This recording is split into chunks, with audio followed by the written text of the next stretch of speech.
प्रज्ञा को रील्स बनाने का बहुत शौक था। खाने पीने, घूमने फिरने, कॉलेज और घर, हर जगह वह बस रील्स ही बनाती रहती। इसी वजह से पूरे कॉलेज में उसकी चर्चा रहती और लोग उसकी रील्स को बहुत पसंद करते। लेकिन रील्स बनाने की इस आदत के चलते वह कभी चैन से बैठ नहीं पाती थी। उसकी मम्मी मनीषा कई बार समझाती, थोड़ी देर आराम से खाना खा लो, आसमान नहीं टूट पड़ेगा। लेकिन प्रज्ञा इसे डिटर्मिनेशन कहकर टाल देती। दिन बीतते गए और कॉलेज खत्म हो गया। अब मनीषा और प्रेरणा ने प्रज्ञा की शादी के बारे में सोचना शुरू किया। इसी दौरान विक्की का रिश्ता आया, जिसने प्रज्ञा को उसकी रील्स देखकर ही पसंद किया था।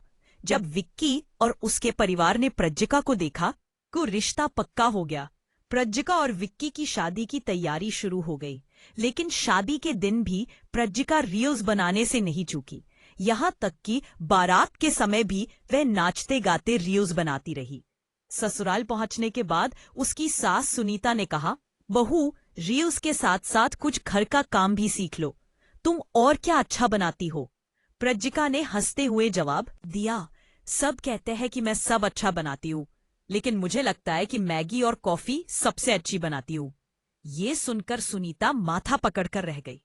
और धीरे धीरे प्रज्ञा की रील्स बनाने की आदत ने सबको परेशान करना शुरू कर दिया।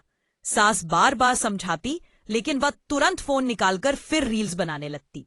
विक्की ने भी प्यार से समझाया, मैं तुम्हें रील्स बनाने से मना नहीं कर रहा, लेकिन हर वक्त ये सब ठीक नहीं है। मगर प्रज्ञा ने उसकी बात को भी हल्के में लिया। नतीजा ये हुआ कि विक्की उससे दूर होने लगा। एक दिन मनीषा अपनी बेटी से मिलने ससुराल पहुंची।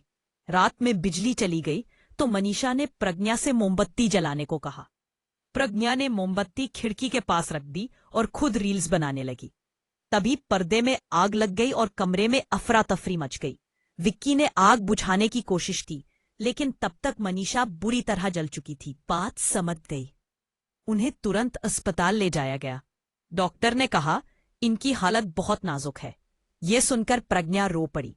वह मंदिर गई और भगवान से प्रार्थना की, मेरी माँ को ठीक कर दो, मैं कसम खाती हूँ, आज से रील्स बनाना छोड़ दूंगी।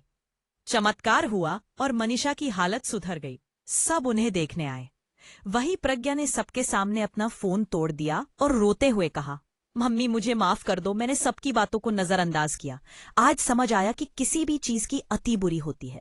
उस दिन के बाद प्रज्ञा ने रील्स बनाना पूरी तरह छोड़ दिया और अपने घर परिवार को समय देने लगी।